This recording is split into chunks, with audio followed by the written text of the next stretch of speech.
Hello again and happy Saturday from Metro Manila, the Philippines, Southeastern Asia. So, to end this Freedom House series for the time being on the six official countries to be compared in the Advanced Placement Comparative Government and Politics course, I turn to the People's Republic of China, so the communist mainland China. That country, despite having started economic reforms which have made it a largely capitalist country, or at least state capitalist country. Um, those reforms started in the late 1970s, a couple of years after the longtime brutal dictator Mao Zedong had passed away. China has firmly retained its effective one-party political system. Yes, there are several other registered political parties. However, they are not genuine political parties, at least not in the Western democratic sense of the word. They are given a quota of seats at various levels of the Chinese governmental system or political system, from the local councils to the National People's Congress, which is China's national parliament. The competition occurs not between political parties, but inside them for those seats, because by the Chinese law, there must be more candidates than there are seats to be filled. So, inevitably, some parliamentary and other legislative candidates will not get elected.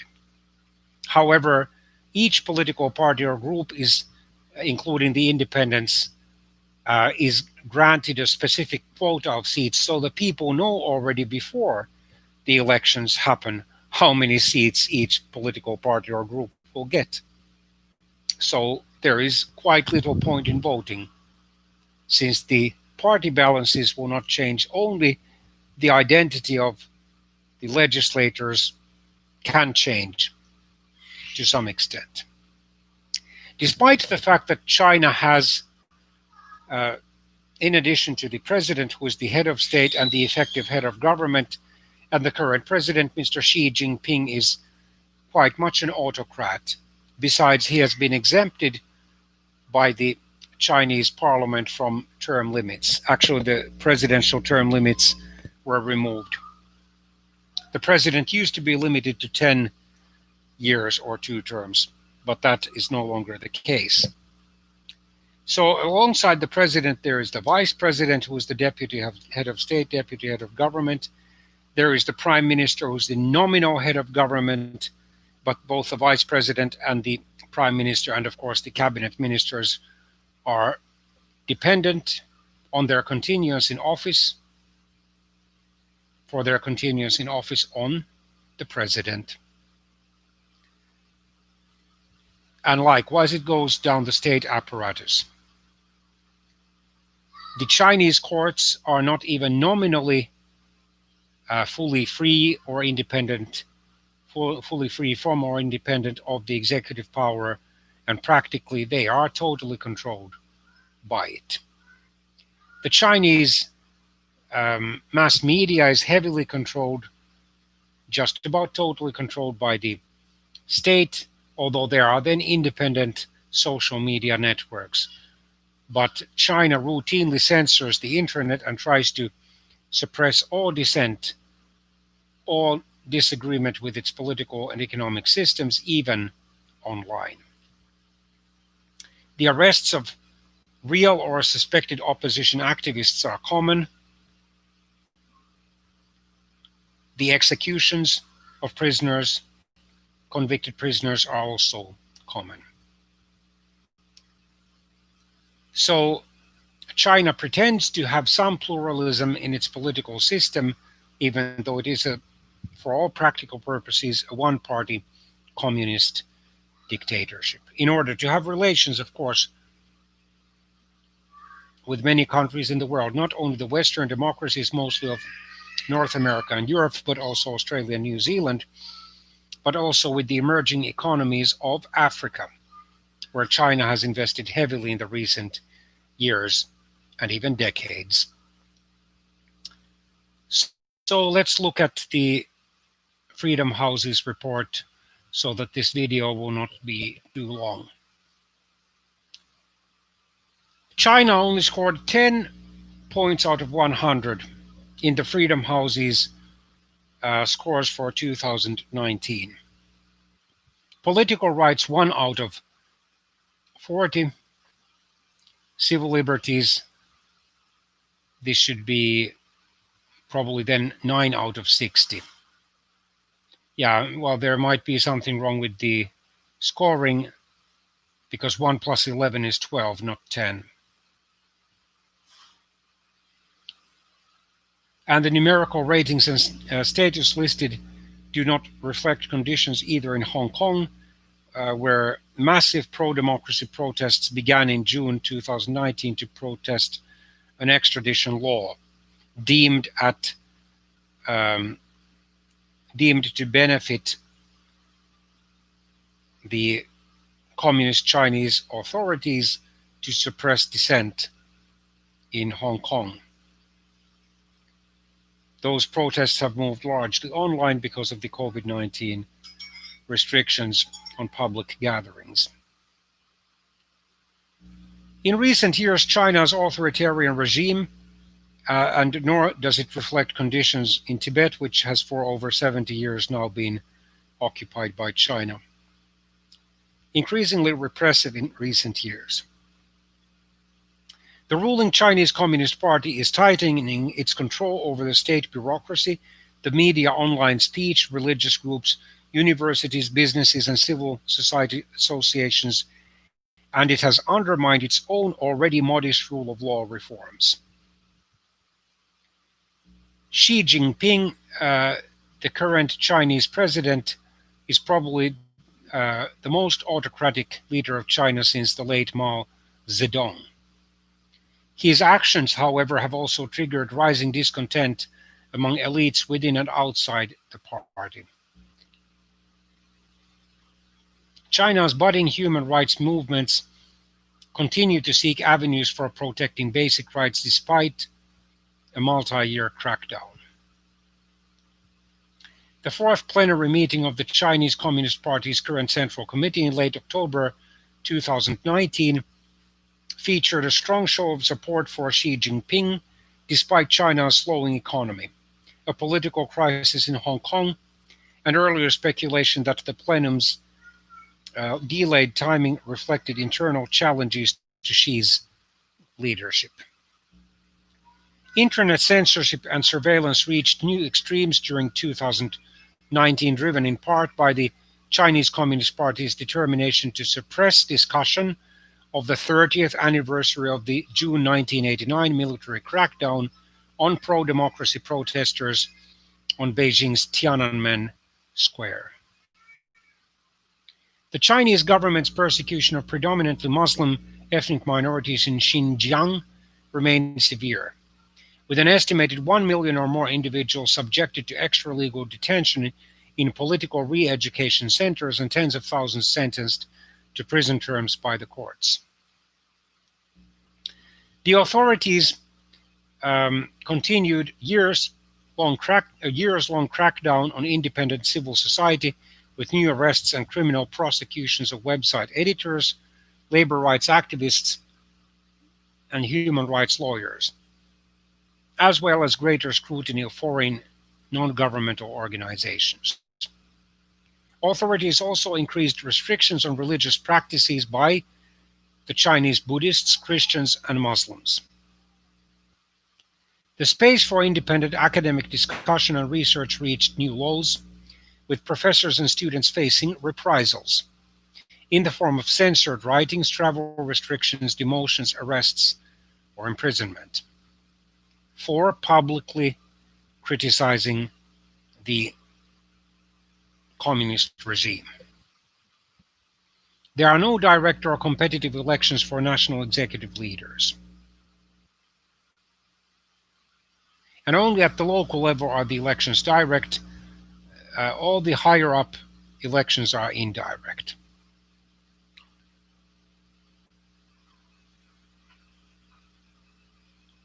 the People's the National People's Congress contains 2,980 members, and of them over 2,000 or over one-third belong to the Chinese Communist Party.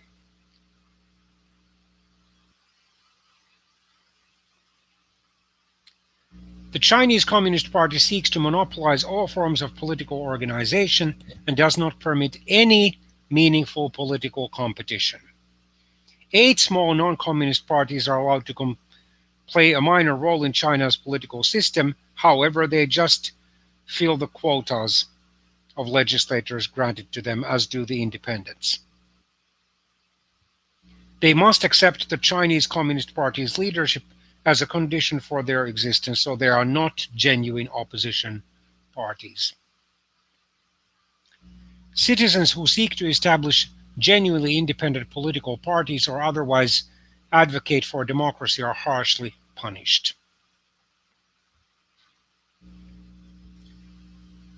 The Chinese Communist Party has ruled without interruption since winning a long civil war against the Nationalist Party of Kuomintang in 1949.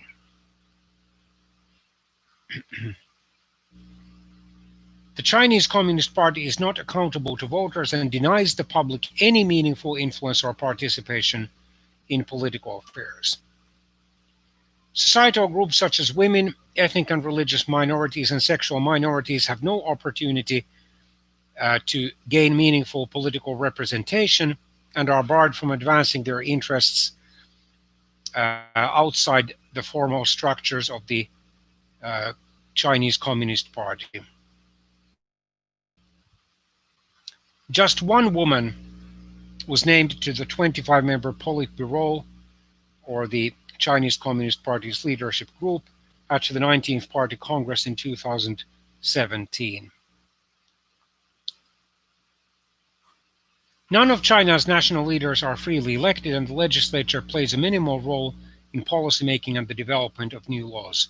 It only meets twice per week, although it does have that standing or permanent committee. It only meets 2 weeks per year. Sorry, my words were jumbled. Since becoming the Chinese Communist Party's leader in 2012, President Xi has pursued an extensive anti-corruption campaign. Well over 1 million officials have been investigated and punished, according to official figures, including senior state and from the security apparatus, the military, the foreign ministry, state-owned enterprises, and state media. The authorities have failed to adopt basic reforms that would address corruption more comprehensively, such as requiring officials to publicly disclose their assets, creating genuinely independent oversight bodies, and allowing independent media, courts, and civic activists to function as watchdogs.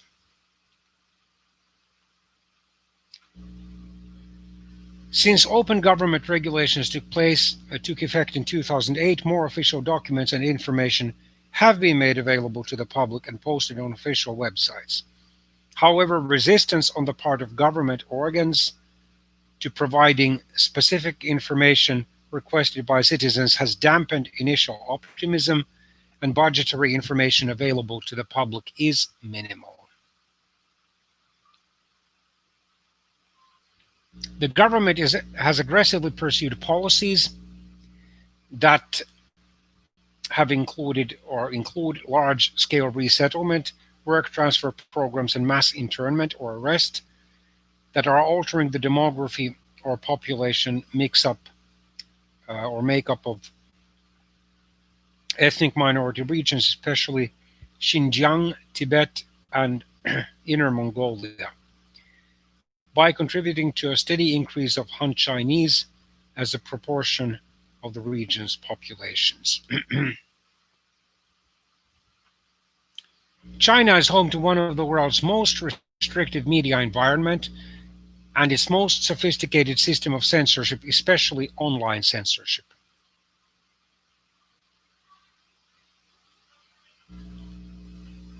The Chinese Communist Party regime has established a multifaceted apparatus to control all aspects of religious activity, including vetting religious leaders for political reliability. However, Chinese Buddhists or Taoists have more religious freedom.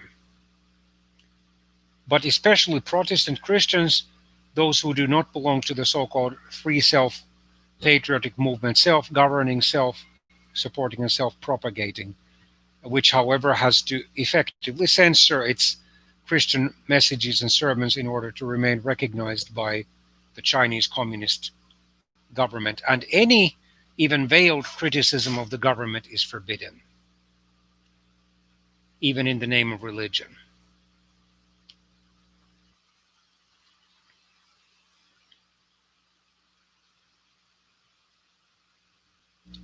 During 2019, the Chinese government increased restrictions on a range of religious communities, including, surprise, surprise, Chinese Buddhists, state-sanctioned Christian congregations, and Hui Muslims.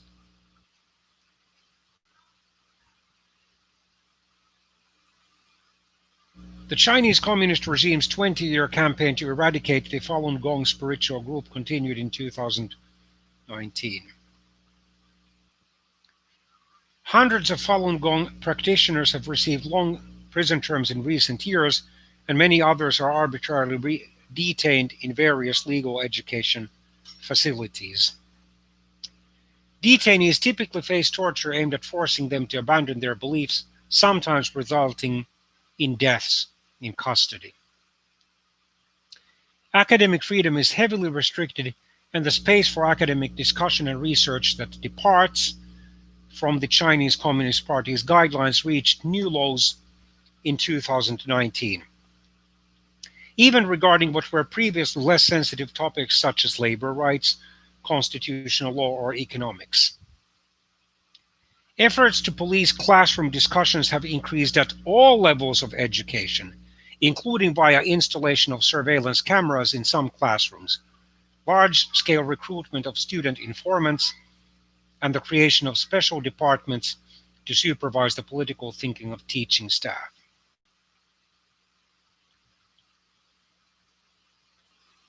The Chinese government's ability to monitor citizens' lives and communications has increased dramatically in recent years, inhibiting online conversations. Despite the fact that China's constitution superficially allows its citizens to demonstrate, in practice, protesters rarely obtain approval and risk punishment for assembling without a permission.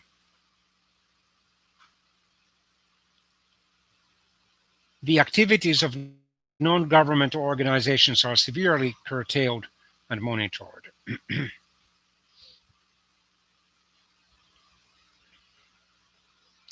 The only legal labor union in China is the government-controlled All China Federation of Trade Unions, which has long been criticized for failing to properly defend workers' rights, but has reportedly become even less of an ally to workers in recent years. The Chinese Communist Party dominates the judicial system, with courts at all levels supervised by party political legal committees that have influence over the appointment of judges, court operations, and verdicts and sentences. Broader judicial reforms introduced in recent decades have sought to guarantee better access to lawyers, allow witnesses to be cross-examined, and establish other safeguards to prevent wrongful convictions and miscarriages of justice. However, limitations on due process remain rampant, and a multi-year crackdown on human rights lawyers has weakened the defendant's access to independent legal counsel. Conditions in places of detention are harsh, with reports of inadequate food, regular beatings, and deprivation of medical care. Despite the fact that China's laws formally prohibit or ban discrimination based on nationality, ethnicity, race, gender, religion, or health condition, in practice, these protections are often violated.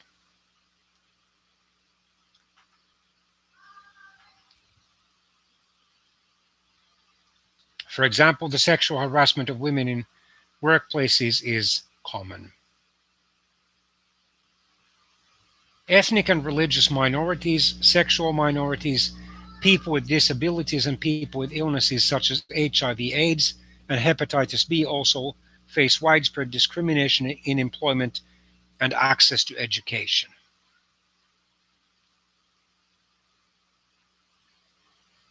China's hukou, or household registration system, prevents roughly 290 million internal migrants from enjoying full legal rights as residents in cities where they work. Many other Chinese citizens also face obstacles to freedom of movement within the country. Millions of people, many of them Uyghurs and Tibetans, are affected by government restrictions on their access to foreign travel and passports. The authorities dominate the economy of China through state-owned enterprises in key sectors such as banking and energy, and through state ownership of land.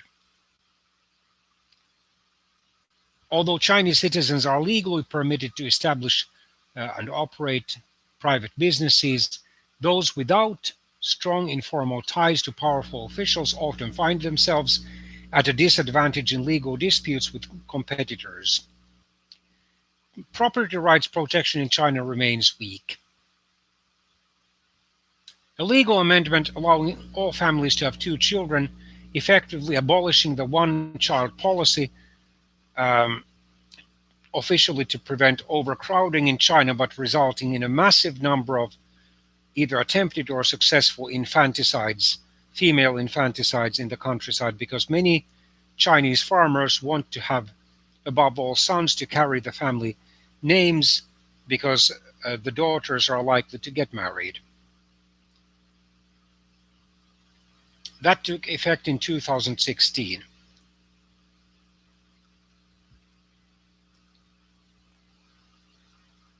Abuses such as forced abortions and sterilizations are less common than in the past, but continue to occur.